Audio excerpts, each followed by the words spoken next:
Greetings, friends, and welcome to this edition of In the Scriptures, where we explore a variety of topics from the Bible and their significance to the time that they are written in, and more importantly, their significance to us today. My name is Craig Fish, and I pray that our time together will be as much a blessing for you as it is for me. Well, today we begin another segment of the book of Daniel.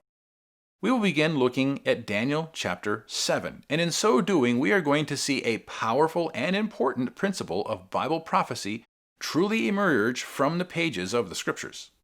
This principle is known to some simply as repeat and enlarge. What that means is that details that are provided in one place of the Scriptures are then repeated in another place, but it's not just repeating them, it's repeating them with slightly different imagery and also adding in more details. What this principle then does, if we allow it to fully play out before us, and we allow the Bible to speak for itself, and we strive to understand things within their proper context, is that more than a three-dimensional view of Bible prophecy begins to appear before our very eyes. Think of it like this. Say you take several pieces of wax paper and you stack them one on top of another, and you use each of those pieces to draw a picture. Well, no one single piece of wax paper contains the entire image. In fact, in many cases, each piece only holds a little bit of the picture.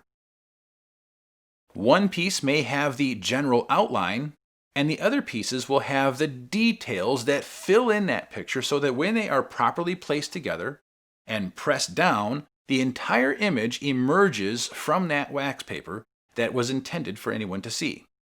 Well, this is in many respects how Bible prophecy works, especially that of Daniel and Revelation. Details that are given in one place are then expanded upon in another. What we're going to do today is we're going to look at another layer of that prophetic wax paper, if you will, to see details that God has provided for us so that we can know where we stand in the timeline of Bible prophecy, and more importantly, how that relates to the second coming of Christ and this work of salvation that Christ has been doing on our behalf. Another element that will emerge in our study time together has to do with that structure of the book of Daniel that I have been talking about in previous editions of In the Scriptures. We have seen how it is that Daniel chapters 1 through 3 are linked together, how chapters 4 through 6 are linked together, and now we're going to begin seeing how Daniel chapters 7 through 9 link together. This, however, also creates a little bit of a paradox. We have seen how it is that the manner in which chapters 1 through 3 link together is a bit different than the manner in how chapters 4 through 6 link together. Here, chapters 7, 8, and 9 link together in such a tight and concise way that to have a proper understanding of any one of these three chapters means that we have to have a proper understanding of the other two as well. We cannot have a complete understanding of Daniel chapter 8 without having an understanding of Daniel chapter 7 and vice versa. Chapters 7 and 8 then also provide us light in understanding chapter 9, and chapter 9 sheds light back on chapters 7 and 8. These three chapters are so tightly linked together that one sheds light on the others. And this is something that we will truly see emerge today in our study. So at this time, we are going to begin our study of Daniel chapter 7. As we do, we will also see how Daniel chapter 7 relates very closely to Daniel chapter 2, and therefore how it is that Daniel chapter 2 gives us the master keys, if you will, for understanding all the rest of apocalyptic prophecy contained within the Bible.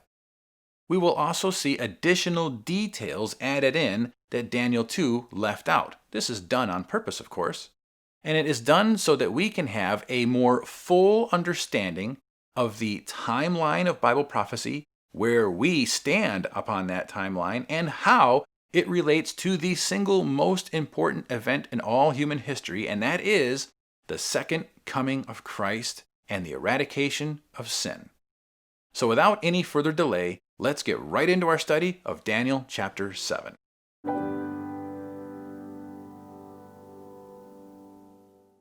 So I have two brothers. This is, the brothers that I grew up. My older brothers are both 5 and 6 years older than I am. I am the youngest of the three. And they are actually from my mother's first marriage.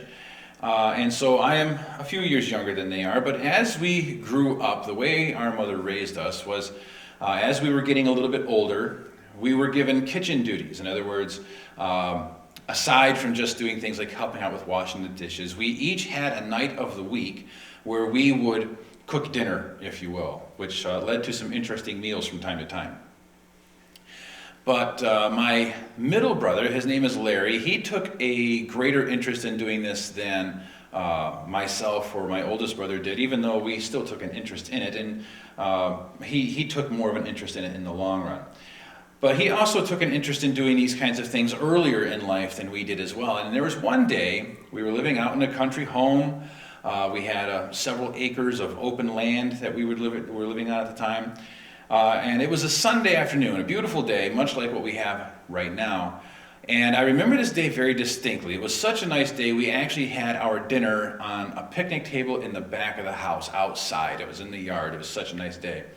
But my brother decided that he wanted to make cornbread that day. This was his first attempt at making something like this. And as my mother was working on other portions of the meal, he was very meticulously paying attention to how he made this cornbread, to put the mixture together and to smooth it out just right, to bake it at the right temperature for the right amount of time.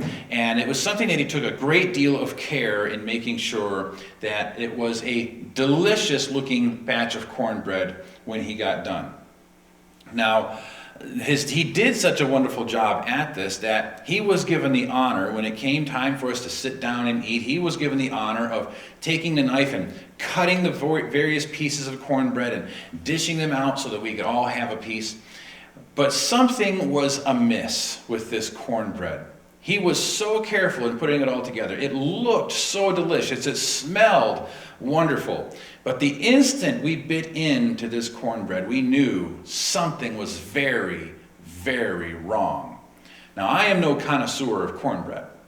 I've never made any myself. I've eaten plenty of it in the past. I've never made any myself, though. And I know that there is some debate about this, but it's my understanding that when you make cornbread, that you use both sugar and salt in the batter or in the mixture for the cornbread, and that there is supposed to be more sugar than salt. Well, my brother, in his youthfulness and in his close attention to detail, confused the two. I mean, admittedly, sugar and salt look very similar to one another. And he ended up putting in the amount of sugar that was supposed to be the amount of salt, and then he put in the amount of salt that was supposed to be the amount of sugar. And when we bit into that cornbread, oh my, in fact, just thinking about this, just talking about this, I'm having the taste of salt in my mouth just in speaking about this. But here's the thing, this cornbread looked like what it was supposed to look like. It smelled the way it was supposed to smell. It had all the characteristics of texture. It had all the right ingredients that it needed to be cornbread. But the mixture of the ingredients was wrong. It looked right, but when we bit into it, we knew that it was wrong. Something was horribly amiss with what was supposed to be a very delicious addition to our meal. Well, we're going to look at something tonight that actually reflects that in the Bible. It has all the right parts. It looks like it's supposed to look, but the actual combination of the ingredients is off. Daniel chapter 7. In the first year of Belshazzar, king of Babylon, Daniel saw a dream and visions of his head as he lay on his bed. Then he wrote down the dream and told the sum of the matter. So the first thing we need to explore here for just a moment is it's Belshazzar who is the king who's reigning at this time, which means we're actually stepping a little bit back in time, because if you remember from our study previously, Babylon had already fallen. It was Darius who was the king. And so now Belshazzar, who was the Babylonian king at the time that Babylon fell to the Medes and the Persians, he's the reigning king now, and it's his first year. These are some of the things that people look at with with like the books of Daniel and say, it can't be trusted. It's not chronologically correct. It doesn't need to be. See, the Bible is organized in categories. And the book of Daniel is likewise organized in categories. So that's why when you read through, say, you start in 1st and 2nd Kings, and you go 1st and 2nd Chronicles, and all these different books, you see different people, and you see events, and sometimes between the two they're talking about the same event, but there are different details that are mentioned. There's specific reasons for that, because of who's writing it and what the point is that you're trying to get across within their telling of the story.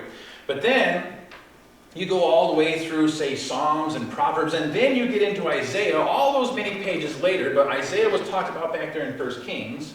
And you see all these other prophets who had books that were written that are also mentioned way back there in 1 Kings. But yeah, why are there books way, way, way later? Well, it's because it's put into categories, and then within those categories, then it's ordered chronologically.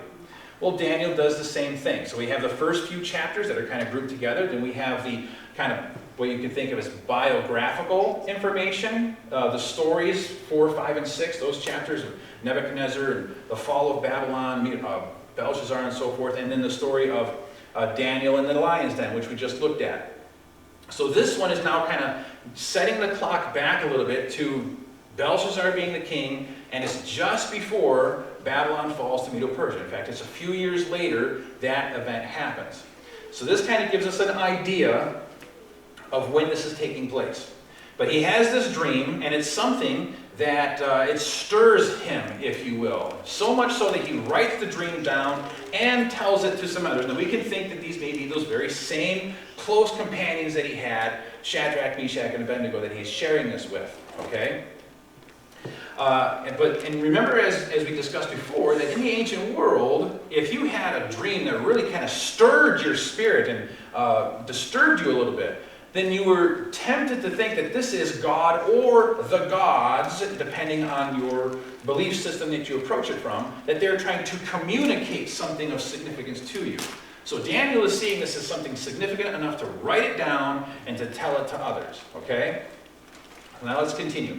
Daniel declared, I saw in my vision by night, and behold, the 4 winds of heaven were stirring upon the great sea. And 4 great beasts came up out of the sea, different from one another. Now here we have, first of all, the 4 winds. This is just simply a reference to the mass of the earth. Okay, the 4 winds, the compass points. It's not a point of trying to say that the earth is flat or square or anything like that. It's a reference to the vastness of the earth, if you will. That's all it is. The great sea that we see here talked about is the Mediterranean. In the time of the ancient world, Babylonians and so on, they saw the Mediterranean as the great sea.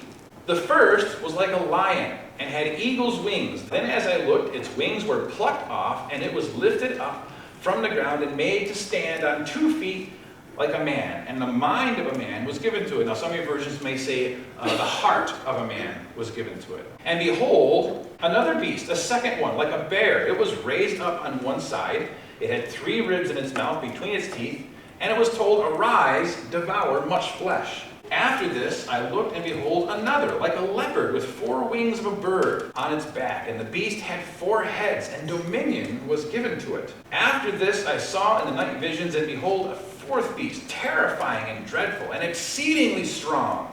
It had great iron teeth. It devoured and broke in pieces and stamped what was left with its feet. It was different from all the beasts that were before it, and it had 10 horns. Now every detail that we are going to look at is significant. Now I'm not going to pick apart every single piece, because that would take us way too much time.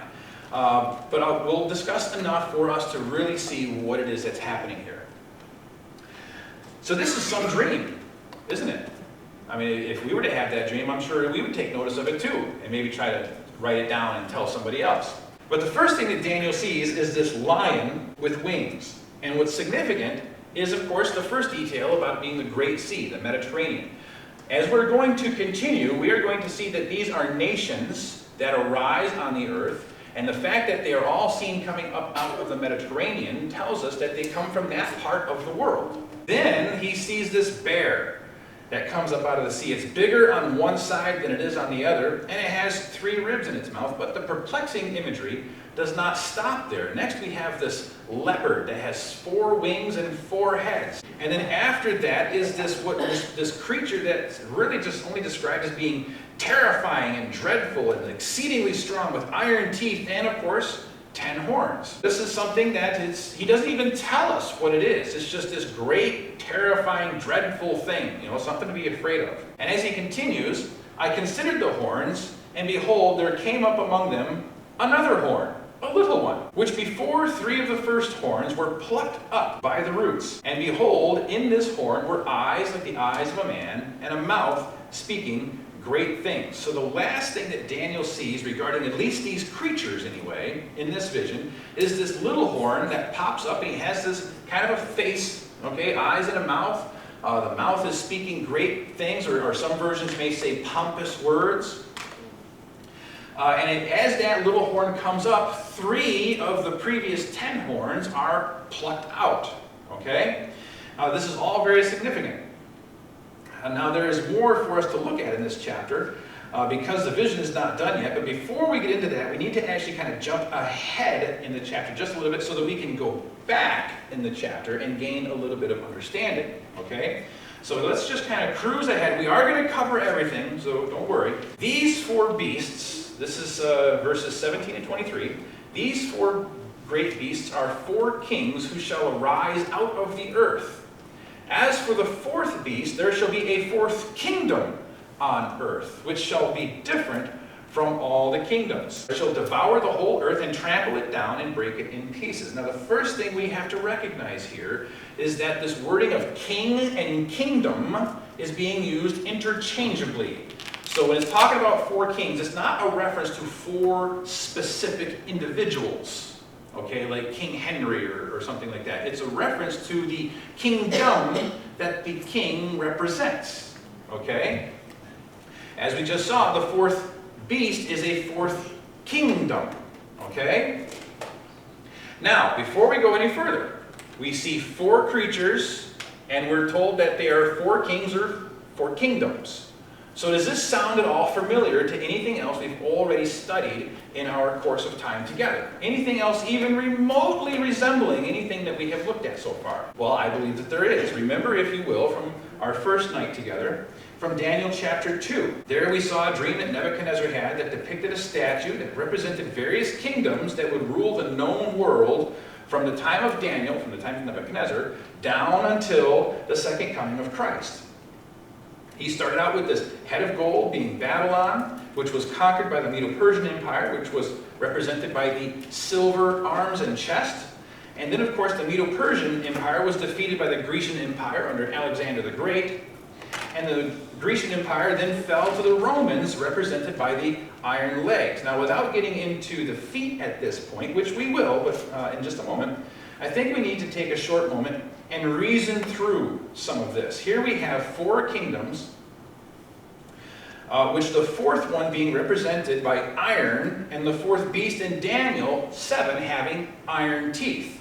Not only that, but when we look again at how this kingdom with the iron legs is described, we see this, that it shall be strong as iron, and as much as iron breaks in pieces and shatters everything, and like iron that crushes, that kingdom will break and crush all the others. Seems very, very similar to the wording that we just read from chapter 7, doesn't it?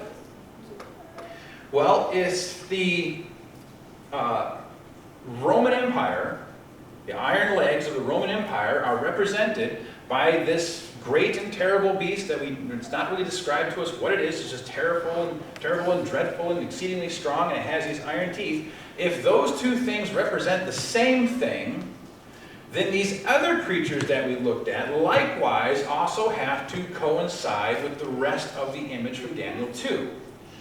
So that would mean that the first creature that we saw was what? You can all cheat because it's behind me, but it's a lion with wings, right? So if the lion with wings is to coincide with the image from Daniel 2, the head of gold being the kingdom of Babylon, then there should be some evidence that this lion with wings would coincide with the kingdom of Babylon. So do we actually see that kind of evidence in real time? Well, actually, yes, we do. When excavations began of the ancient city of Babylon, it didn't take long for them to find these carvings and these inscriptions and drawings of winged lions all throughout the city, as well as winged bulls as well. But winged lions were really more significant because Nebuchadnezzar apparently had little statues of winged lions in the throne room. Okay? And it was something very significant for Nebuchadnezzar to use, because here he is seeing himself as this conquering beast of everything, and he did it with swiftness. Of course, now what do we call the lion? The king of the jungle, right? Yeah, this great and dreaded creature that nobody wants to get close to because, you're going to be lunch if you do, okay? And so he was this conqueror who saw himself as the king of the jungle, if you will. And so he used this lion as a representation of himself. But of course, he gave it more than just a lion. This one has wings to depict more kind of a supernatural power to it for himself anyway. But as we're actually going to see in a later study, the wings represent swiftness or speed, quickness, if you will. We're going to see that image come up again. So as we see in this one, now this one doesn't have like carvings of wings on it, but we can see them kind of painted into the image. The next thing that Daniel sees, of course, is this bear that's raised up on one side, and it has these 3 ribs in its mouth. Now, we have to ask, does this image, if the head of gold represented Babylon, and this winged lion represents Babylon, the chest and arms of silver represented the Medo-Persian Empire, is there anything within this image that would tell us that this bear likewise represents the Medo-Persian Empire? Do we see consistency? Because it can't just be 1 or even 2 pieces that fit together, and then we say, okay, we've got the whole puzzle solved. Every piece has to fit. Anybody here who's ever put a puzzle together, if pieces from other puzzles have gotten intermingled into the puzzle, if you have children, it happens all the time, then you find that the extra pieces don't fit the puzzle that you're trying to put together. Right? So every piece has to fit. It can't just be a few little pieces, and then we say we've got the whole thing figured out. If every piece doesn't fit, none of it works. You don't have a complete picture. Well, here's the thing. Babylon was conquered by the Medo-Persians in the year 538 BC, and they lasted until 331 BC when they were conquered by the Greeks. Now, pay close attention. Here we have this silver image, or at least a portion of this image is silver, and there's 2 arms, the Medes and the Persians, okay? And silver is likewise something that is consistent with representing Medo-Persia because they used silver as their currency, their primary form of currency. Aside from that, here we see in this bear that one side is higher than the other, or stronger, if you will, okay? The Persians were stronger than the Medes. When Cyrus the Great in the year 550 BC conquered the Medes, they joined forces. The Medes, you could say, the Medes needed the Persians more than the Persians needed the Medes, okay? Because the Persians were stronger. The Persians, kind of out of an effort of self-preservation, said, okay, let's join forces so that we don't get annihilated, essentially, is what they did. We're also going to see some more details about this on another night, and I'll save that for later. But what about those 3 ribs? If this is going to be consistent, then those 3 ribs likewise have got to line up with Medo-Persia. Well, Medo-Persia, in its conquest of nations and power, conquered 3 primary nations. Those nations were Babylon, Lydia, which also incidentally comes up in the book of Revelation, very minorly so, but it comes up in Revelation, and Egypt. They actually conquered the Nile River Valley, the delta area of Egypt, which essentially means they conquered Egypt, because the Nile was really the heart of Egypt. If you didn't have the Nile River, you just have a bunch of desert. And so there we have those 3 ribs, those 3 nations that the Medo-Persians conquered that we see contained in the mouth of the bear. Lydia, Babylon, and Egypt.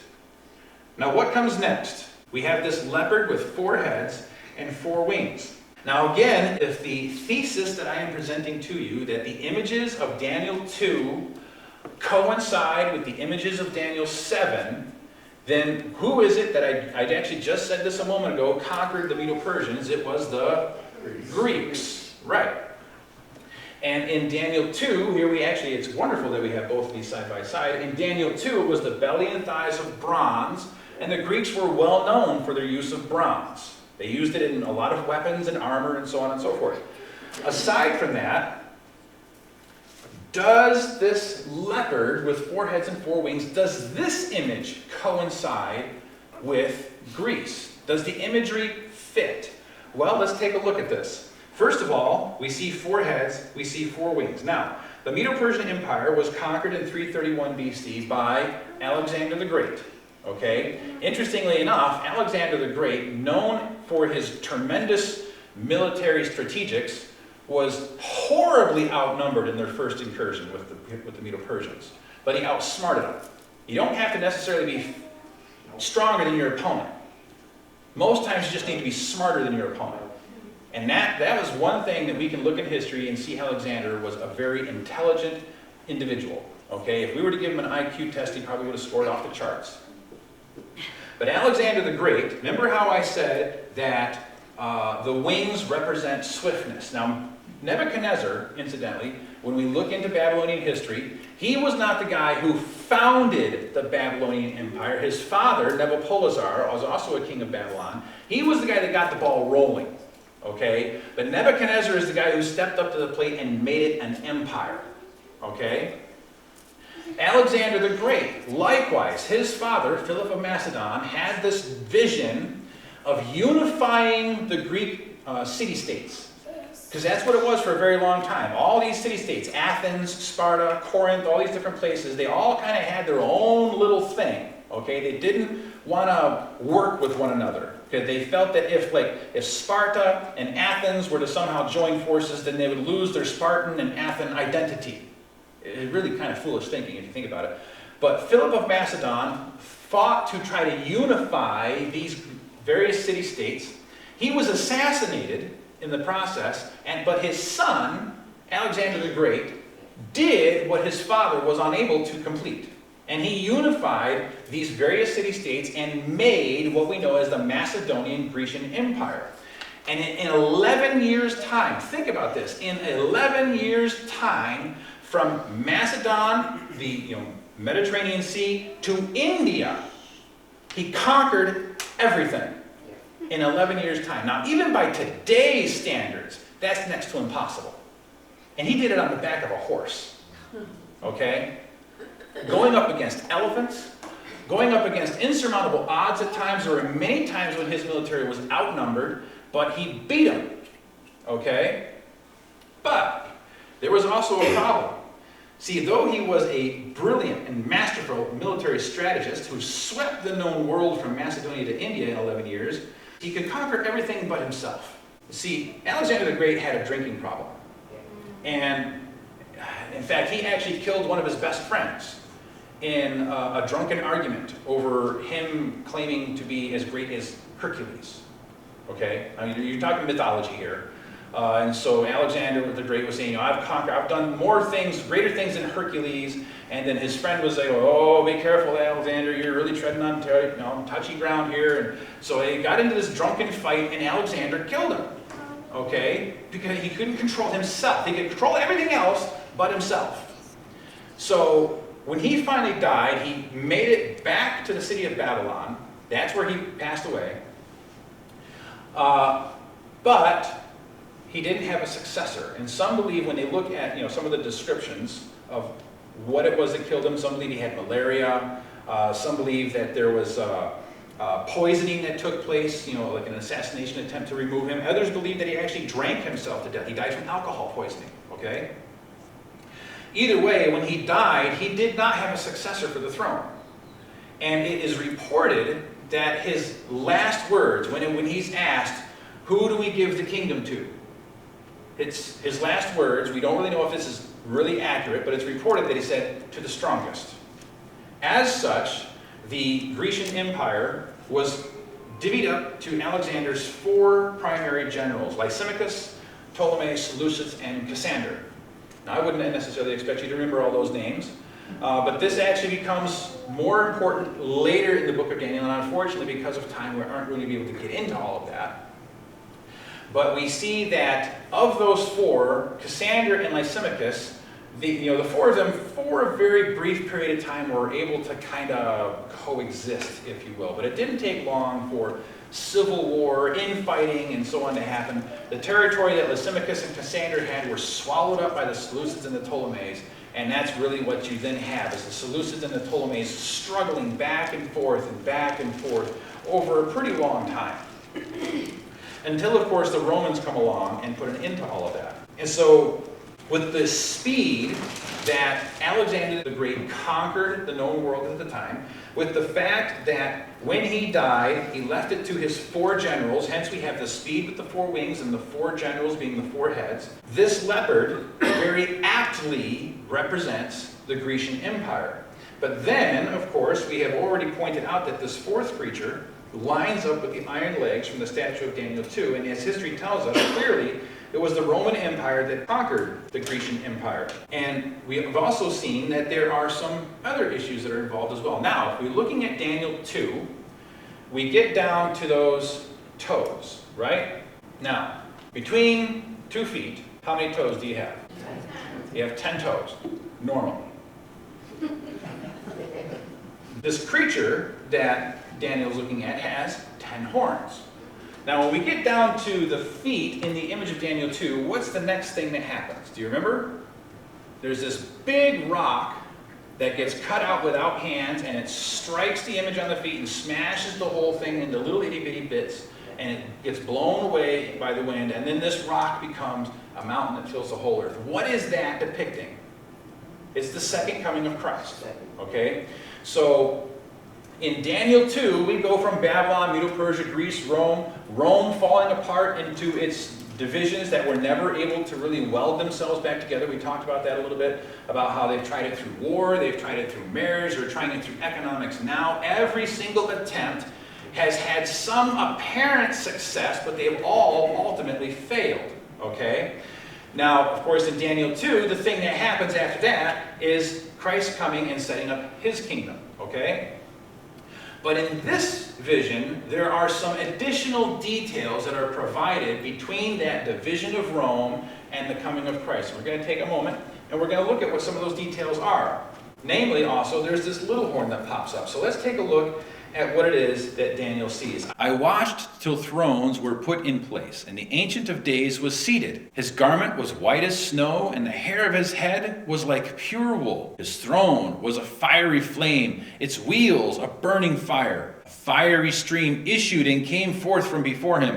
1,000 thousands ministered to him. 10,000 times 10,000 stood before him. The court was seated, and the books were opened. So we have a scene shift that is taking place here. If you recall from Daniel 2, we went right from the different kingdoms of Babylon, Medo-Persia, Greece, Rome, the divisions of Rome, and then that stone that smote the statue on the feet, blew the thing into a billion pieces, and then that stone, which represented the second coming of Christ, grew and filled the whole mountain. Well, here in this vision, the same sequence of events is happening, but now we're getting additional details added in to what is happening here. Here we have the fall of the Roman Empire, but now there are some more details added that happen before the second coming of Christ takes place.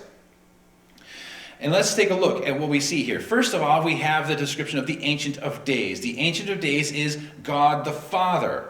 And there's this huge heavenly host that are ministering to him. And we have this judgment scene that is being added as well, with the court was seated and the books were opened. So there's this judgment scene that's being added as well. And what we will actually see if we do a complete and thorough study throughout the time of our study in Daniel and Revelation is that the judgment of mankind takes place before Jesus returns. The judgment of mankind takes place before Jesus returns, because as the Bible states that when Jesus comes, he says, "Behold, my reward is with me."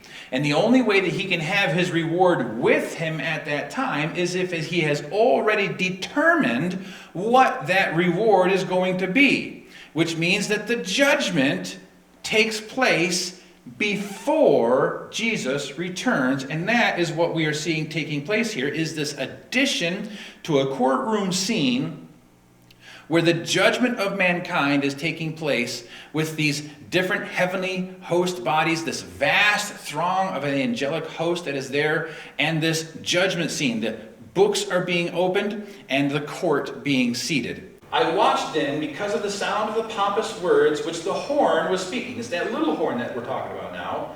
I watched till the beast was slain and its body destroyed and given to the burning flame. So what are we seeing here? What's the burning flame?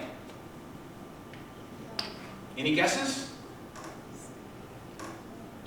First of all, what does it say? Its body is what? Destroyed, right? And given to the burning flame. We actually see this very same imagery again in the book of Revelation. This is a quick little minor reference to hell. Okay, the burning flame. But notice, it's not the body was cast into everlasting flame. What does it say? It says the body is destroyed. In other words, there's a finite point to it. It comes to an end at some point. It's not just continuing to go on and on and on and on and on and on and on. Okay? We'll come back to that again on a later night. It's a minor detail here. It becomes a more significant detail when we see the imagery again in Revelation. As for the rest of the beasts, they had their dominion taken away, yet their lives were prolonged for a season and a time. I was watching in the night visions, and behold, one like the Son of Man coming with the clouds of heaven. Now, who is this? This is God the Son, Jesus, okay? Now, incidentally, before we go any further, this whole idea of these other beasts having their dominion taken away, but their lives were prolonged for a season. What could that possibly be a reference to? Could it be a lasting influence that these empires have created that we still deal with today? How many of you recognize, I don't know how many of you have ever paid attention, how much of Greek mythology is still prevalent in everyday life around us? It shows up in the simplest, silliest little things, okay? Goodyear tire. You ever see Goodyear tires? You know that little boot with the wing on it? Greek mythology. Okay? Midas muffler and brakes. Greek mythology. But here we also have this reference to the Son of Man. So now he is being introduced into this line of thinking as well. And he's coming in the clouds of heaven, but it's not like the second coming. Let's see what it says here. He came to the Ancient of Days. So the Son of Man, Christ, who's the Ancient of Days again? It's God the Father. So God the Son is coming to God the Father. And let's read what happens here. And they brought him near before him. They brought him, that's the Son of Man, near before him, the Ancient of Days. Then to him, the Son of Man, was given dominion and glory and a kingdom that all peoples, nations, and languages should serve him. His dominion is an everlasting dominion which shall not pass away, and his kingdom the one which shall not be destroyed. So there are several things that we see happening here. First of all, we see that this is Jesus who is coming before God the Father, and he is receiving a kingdom and dominion and power and authority. So aside from this courtroom scene that we're seeing where the court was seated, we just saw that, the court was seated and books were open, so there's this judgment scene that's taking place, but there is also this passing on of authority to God the Son as well. It's a point that shouldn't be overlooked, that this phrase that the Ancient of Days only appears here in Daniel, and it only appears in this chapter. However, the term Son of Man appears all over the place in the Bible, and it is not limited only to Christ. It's a term that is given to many people throughout the Bible. But when it is a term being used to refer to Jesus, it takes on very special significance. When did Jesus become the Son of Man? When he created the earth, the Bible tells us clearly that he created the earth and all life in it and everything else that's out there. Okay? John 1:1. In the beginning was the Word was with God, the Word was God. Okay? He created all things were created through him. Not anything that was made without him. He created everything. Okay? Was he the Son of Man at that point in time? No, he was not. When did he become the Son of Man?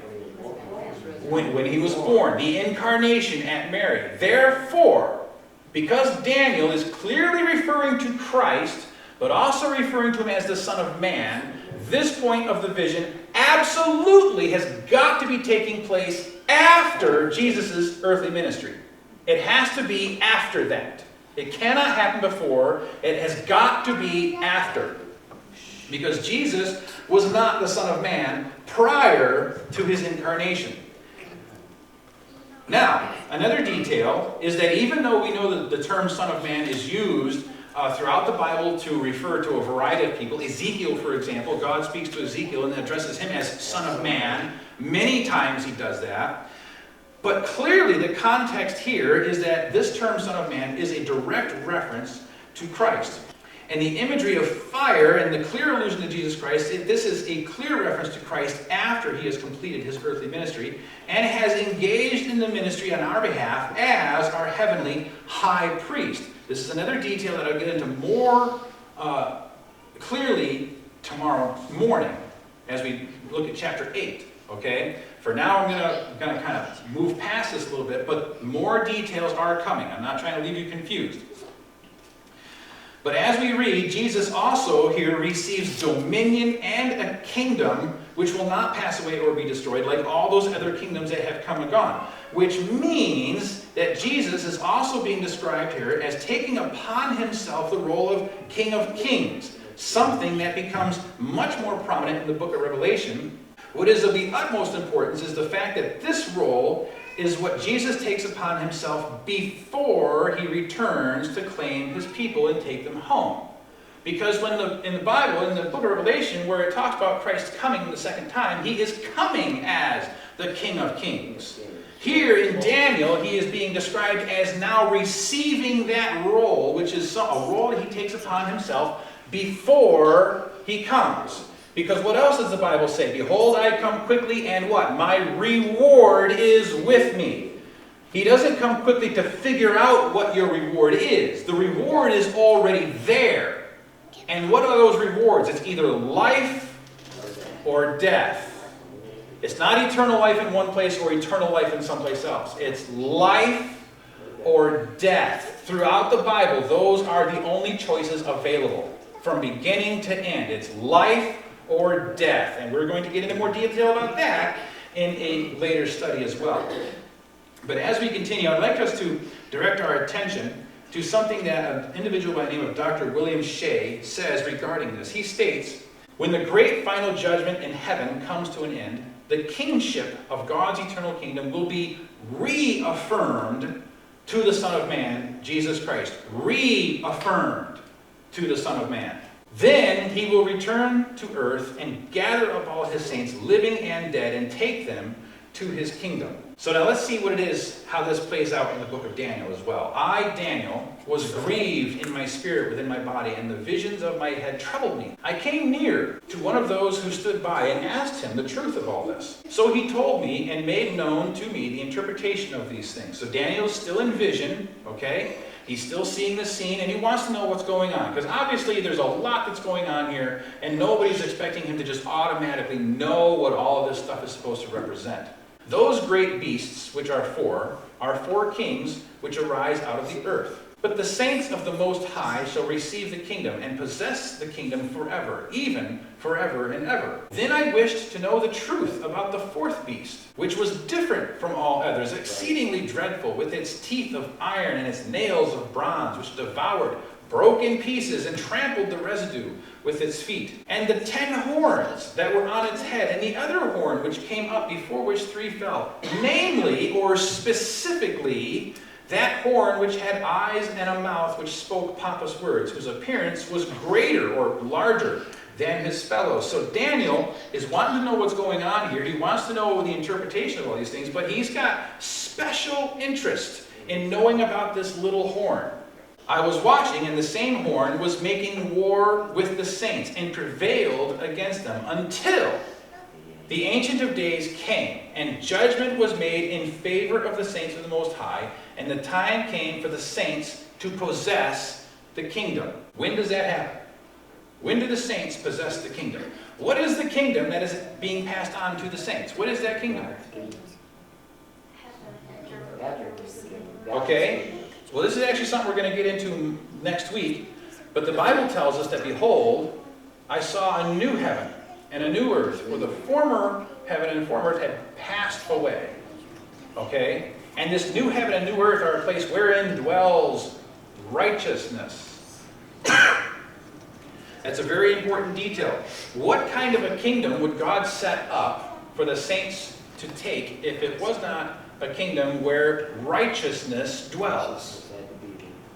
It can't be a kingdom that the saints would possess and take control of. If wickedness still existed, then righteousness would not dwell there. Why? Because light and dark cannot coexist.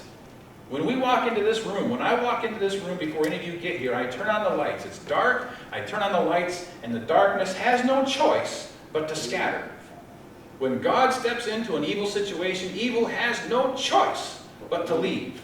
Thus he said, the fourth beast shall be a fourth kingdom on the earth. Now, I've read some of this already, but I'm going to go ahead and read through it again so that what we see coming up next, we kind of have it within its context. Which shall be different from all other kingdoms, and shall devour the whole earth, trample it, and break it in pieces. The 10 horns are 10 kings. Pay close attention to this. The 10 horns are 10 kings who shall arise from this kingdom, and another shall arise after them. He shall be different from the first ones, and shall subdue 3 kings. He shall speak pompous words against the Most High, shall persecute the saints of the Most High, and shall think to change times and law. Then the saints shall be given into his hands for a time, times, and half a time. But the court shall be seated, and they shall take away his dominion to consume and destroy it forever. Then the kingdom and dominion and the greatness of the kingdoms under the whole heaven shall be given to the people, the saints of the Most High. His kingdom is an everlasting kingdom, and all dominions shall serve and obey him. So now, amidst all of that, let's kind of take a moment and think about this imagery that we just saw. We have this beast that, if it lines up with the iron legs of Rome, which I personally believe that it clearly does, that these 10 horns we just read come out of this fourth beast, and then not only that, but then this little horn comes up after those 10 kingdoms have already been established. There's quite a little timeline that's going on here, okay? So let's take a look at what we actually see happen in history. So Rome fell. It officially lost its status as an empire in the year 476 AD. That's an official end of the Roman Empire.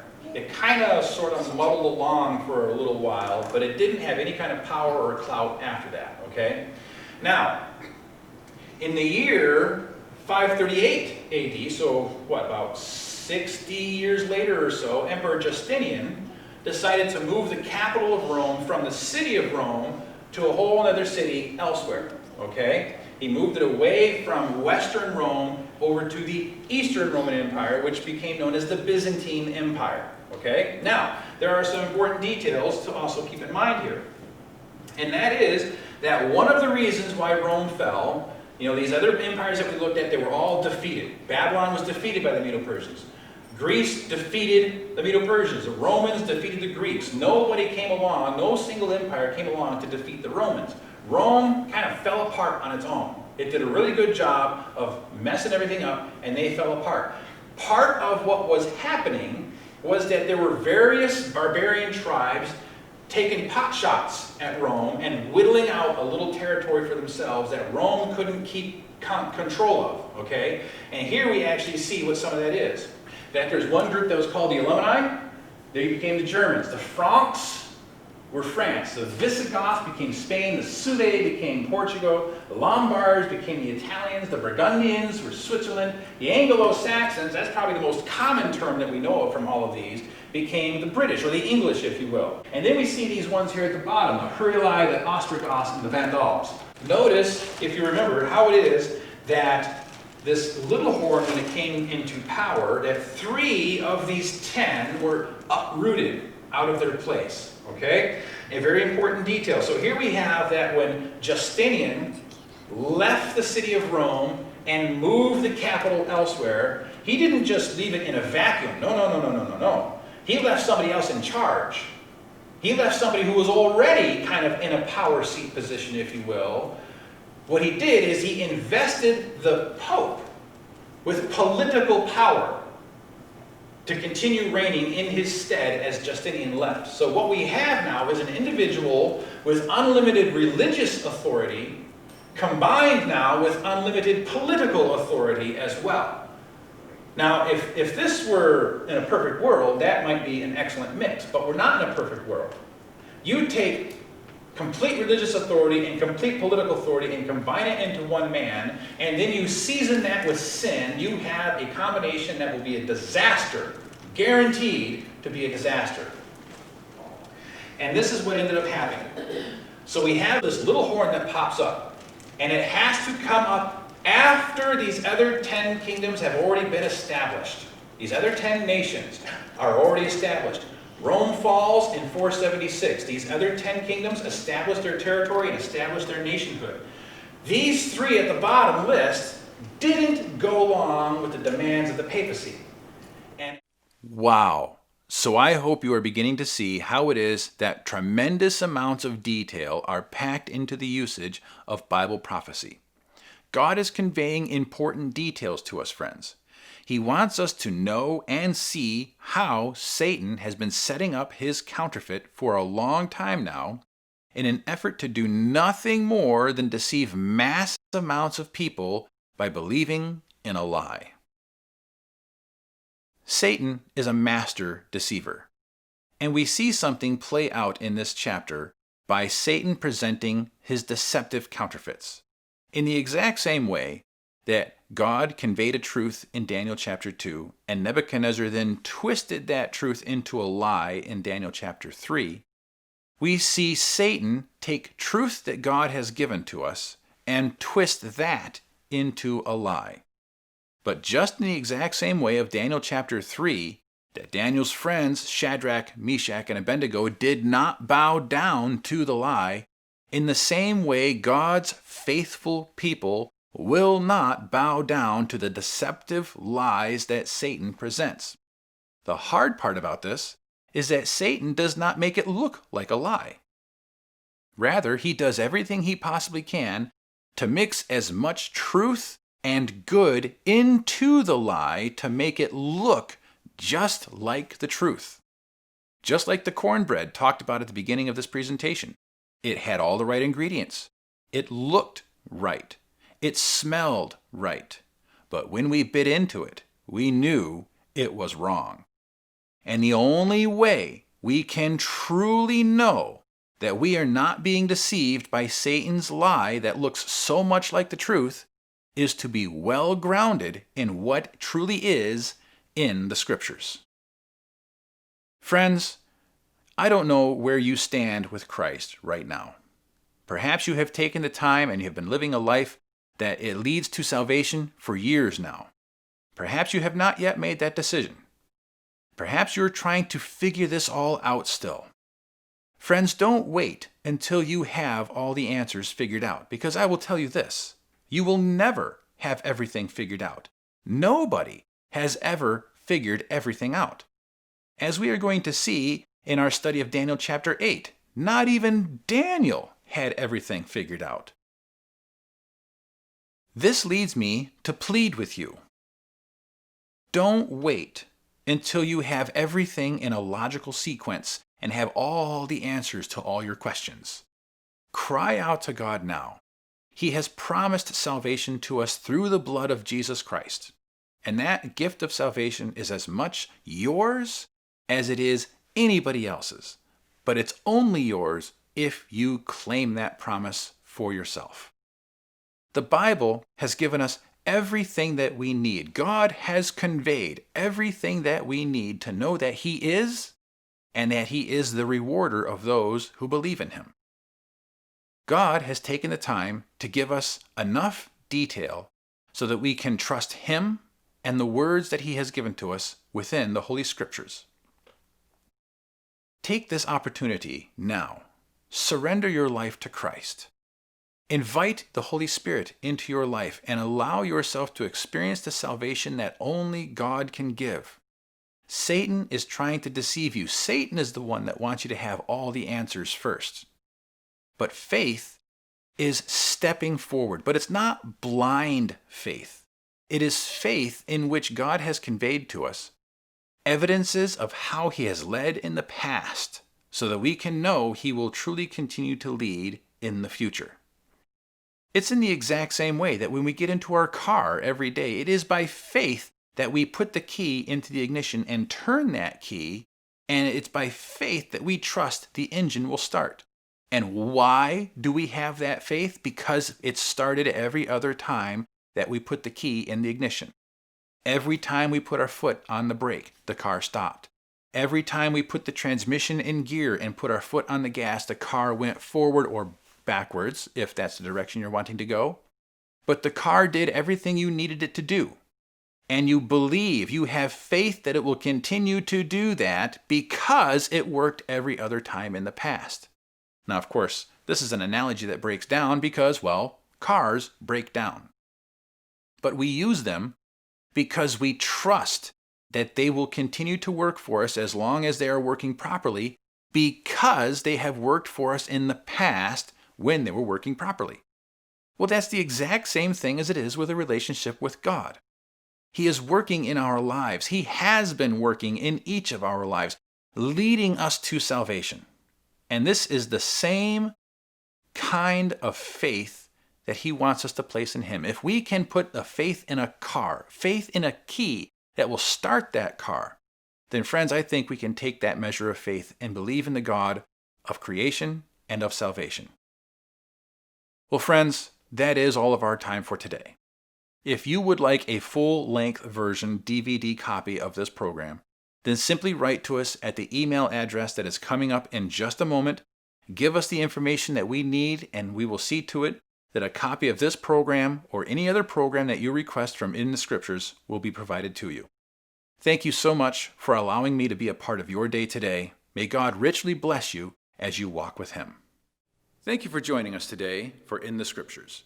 It is our great pleasure to have been a part of your day today. If you would like to ask any questions or have a comment regarding the material that is covered on today's program, then I would invite you to send us an email at contact@inthescriptures.com. That's contact@inthescriptures.com.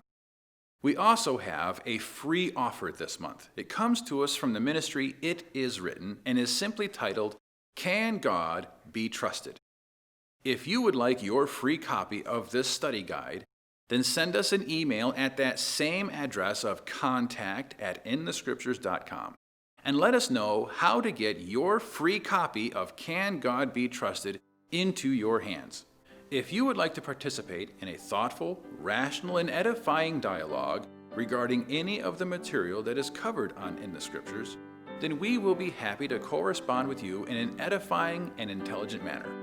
It is our mission to engage with you, the viewing audience, in a respectful and thought-provoking way, so that all of us as people can be built up and strengthened in the Word of God, and more importantly, that Christ is glorified.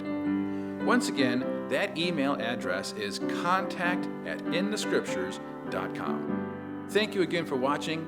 Have a wonderful and Christ-centered day.